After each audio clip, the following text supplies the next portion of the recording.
Hello everyone, Dr. Joseph Capps coming back to you again with another video with our podcast and our YouTube channel, Dancing with the Darkness.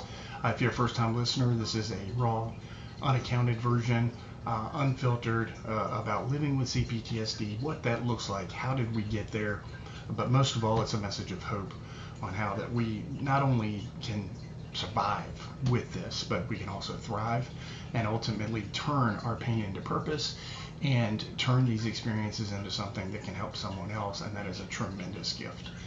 Trust me, because that's what I do each and every week on this video, is share my own experiences, share my clinical knowledge, everything that's been poured into me in my life, and it will ways that will help you and help others progress through this and enrich your lives and become better and stronger human beings, but also have the ability to have tremendous hope for your future and to pour your experiences into other people.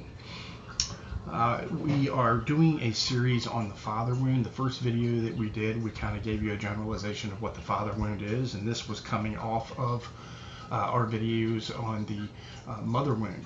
So today what I want to do is I want to distinguish what it looks like with sons and daughters, because there are some distinguishing characteristics but also similarities with the father wound and what that looks like. When we talk about sons, I used this example in the last video, but really it's a famous example of the father wound.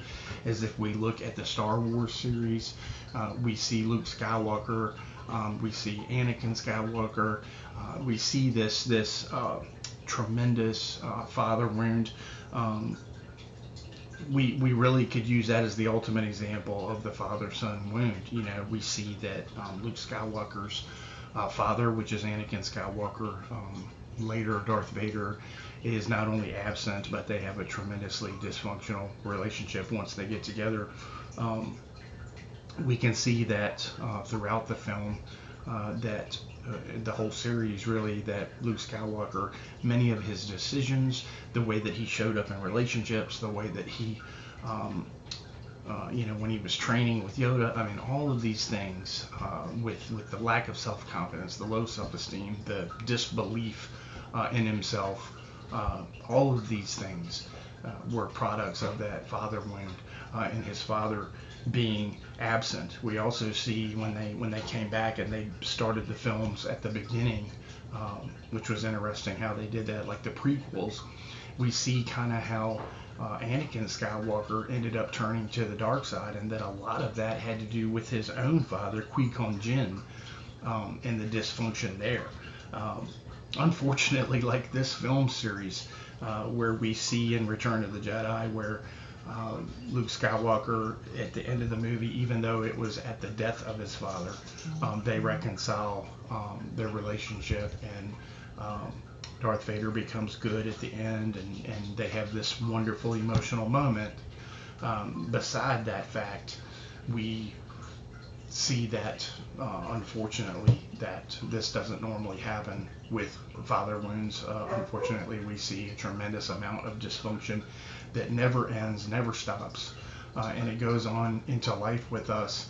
And the best that you can accomplish, which is what I have, is that at the point where my father is elderly and is needing assistance, this is where I've been able to kind of step into a role and just honor him the best that I can, without any expectations of the childhood that was lost or the abuse or any of those things that happened in our relationship, without having any expectations, and just accepting him for who he is and honoring him where he is. And that's not just important for him, but it's very, very important for me, so that I can go through the rest of this life with no regrets, and to know that I did everything that I could, and hopefully set the example for my children, to be able to do the same with me. If there's anything that needs to be restored or anything that I've done wrong, that we can mend that, and that they will be there for their old man father like I am for mine, and we can keep that relationship as healthy as possible. So some things that we want to look at there's really two main ways that this manifests in young men. And we also see this in the Star Wars series. It's a great example. We crave this male father figure, like Skywalker did with Obi-Wan Kenobi. So Obi-Wan Kenobi kind of became like a father figure to him, and he craved that. He craved that instruction and that nurturing and that example of another man to try to teach him how to navigate the world and how to be a man himself, because he had no idea. He was just a boy. And he was doing the best he could. So he craved someone to help him realize his full potential, to be able to move forward and to do what he was called to do, what his destiny was, whatever you want to call it. And this is something very important with us. And one thing that I want to talk about is that these young men, not unlike myself, we were longing to experience that father relationship, emotionally, physically, and psychologically. And when these needs are not met because our father is distant, it's very, very difficult, because there's things that our mother imprints on us, but there's also some very important things that our father imprints on us. And both are equally important on what kind of man that we become. We learn nurturing and caring and these things generally from the female role, and we learn how to be logical and to be problem fixers, and how to be a man. What does it look like to be a man? Responsibility, accountability, hard work, whatever. We tend to stereotypically learn these things from our father, and so when these things are missing, and in my case, when they're missing on both sides, it's very, very hard to navigate the world and figure out where we fit in and what we're supposed to do in this world. Now, the other thing is that, we talk about anger a lot, especially in men, because that's kind of our go-to thing. And if we had an example of a father that was present but was abusive and manifested everything in anger, then obviously we think that that's our go-to emotion as well. So if we're hurt, we're angry. If we're sad, we're angry. If we're disappointed, we're angry. Everything goes to anger.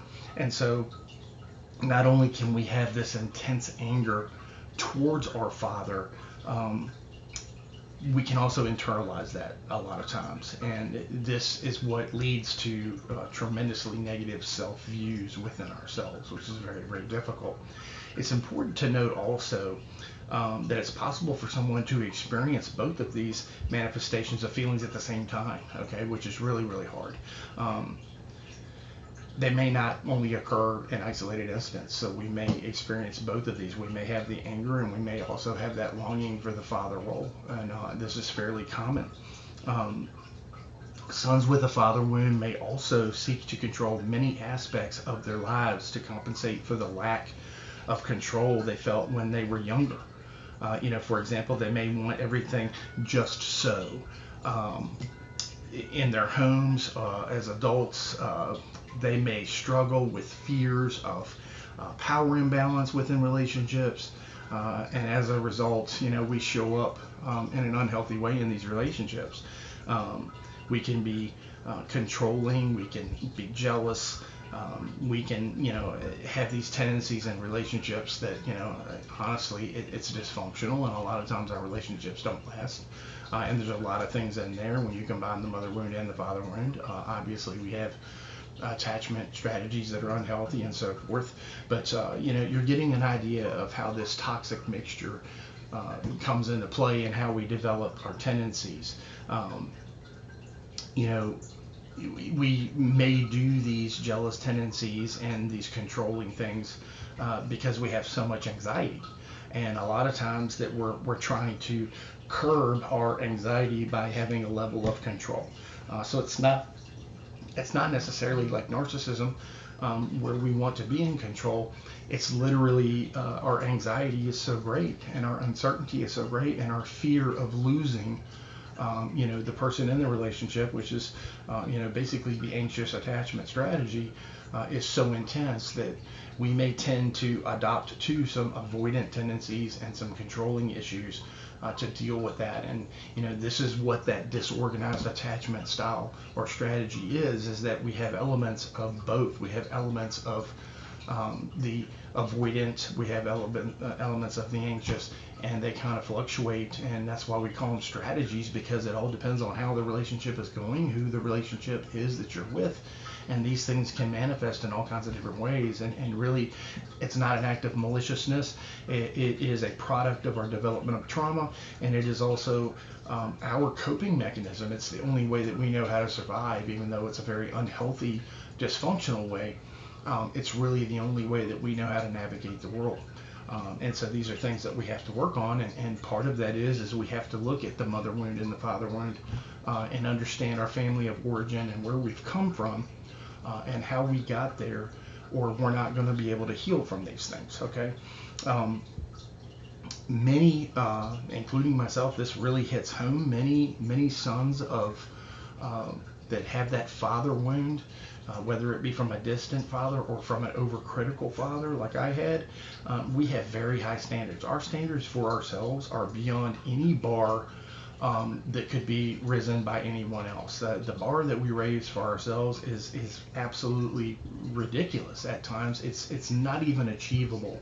And so we literally are setting ourselves up for failure because we've set the bar so high that we can't achieve these things. And let's say that we do achieve these things, then we get into all these cognitive thinking errors, such as discounting the positive, and you know, we just can't believe in ourselves. You know, if I achieved this, then, you know, it's a fluke of nature. Something happened. You know, it was, you know, just luck. It wasn't because of skill, or because I'm this amazing person, or because I'm awesome, or whatever. It's simply because you know, that all of the stars lined up in the universe, and that's why I achieved this goal. So even when we finally get to that critical mass where we achieve these goals, we still have this inner critic that it just destroys us and dismantles us, and we have no possible way of being self-comforting, or even the affirmation that we're so desperately trying to receive from others. It doesn't stick, and it can even be uncomfortable. The very thing that we seem to be seeking can become uncomfortable for us because we just don't know how to act, and we think that because of the outer critic that is talking to us, that these compliments or this affirmation or whatever, it's not even real, or either there's a quid pro quo situation where you know, they're only saying nice things to me because they want something from me. So it's really a sad state of affairs. It is a hamster wheel, like we've talked about, because you're seeking approval, you get it, but you don't acknowledge it. It just goes in circles and circles and circles, and it's just a tremendous issue all the way around for us. You know, we also have a fear and an anxiety when it comes to making mistakes, and even some forms of perfectionism. Moving on to the daughters, and like I said, it's so cliche at this point, the term daddy issues.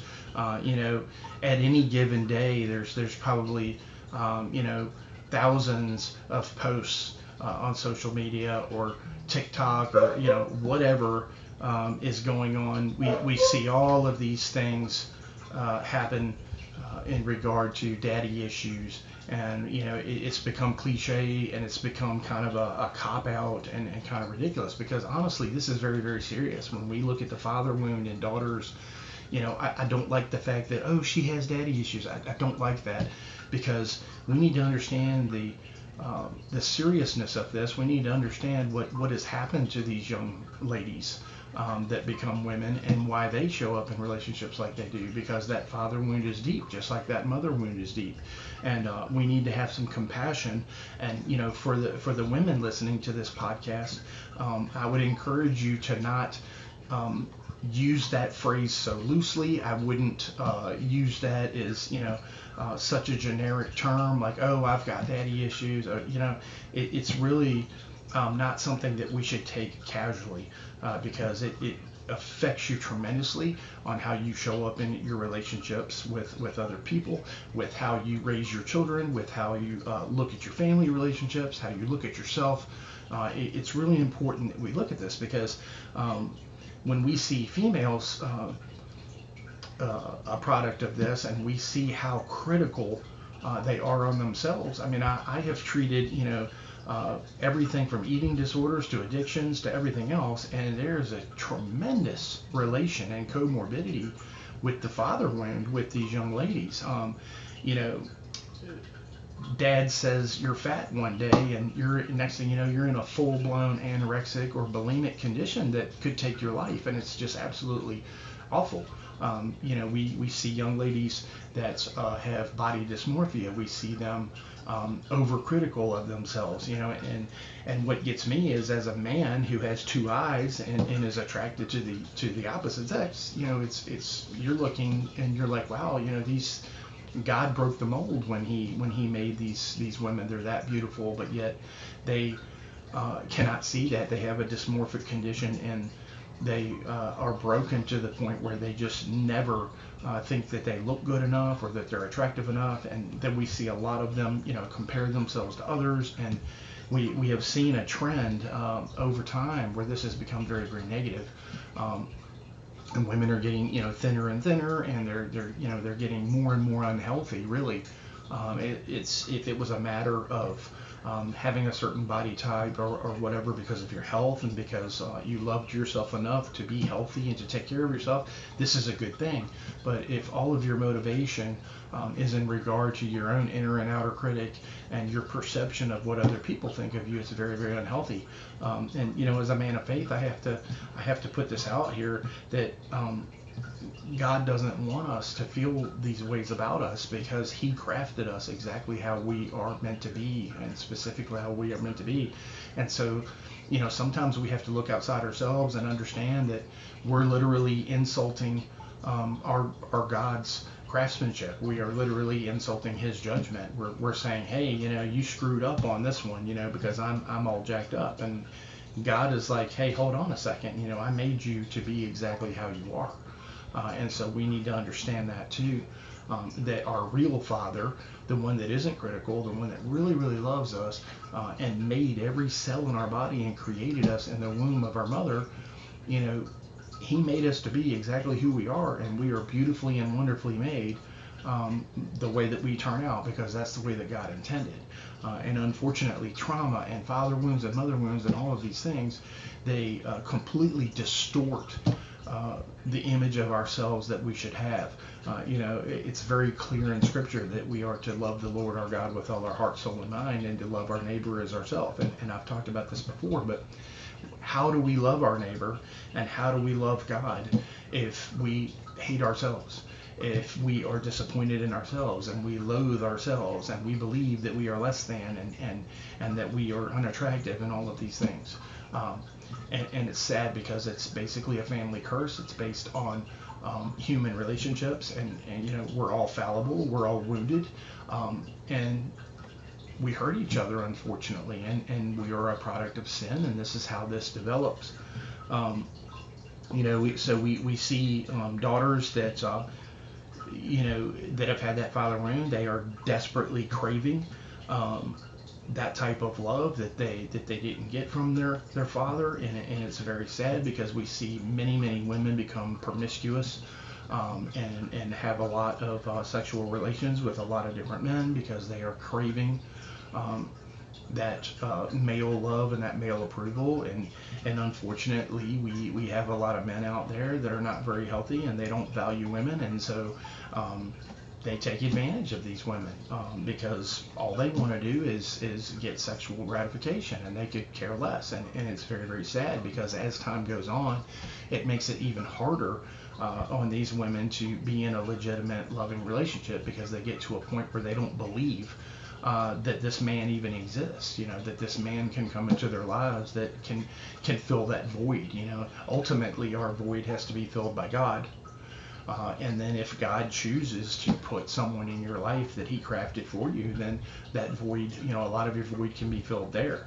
But we have to be able to go into these relationships healthy, and we have to be able to go into them better versions of ourselves, and we have to understand that a lot of that is loving ourselves. We have to go into a relationship confident, because what happens is, you get with somebody that may think that you're the best thing since sliced bread, and your inner and outer critic destroy it, because it's like you don't believe it. It's like, this person's only telling me this because they love me or whatever, and you still have issues with yourself and how you feel about yourself.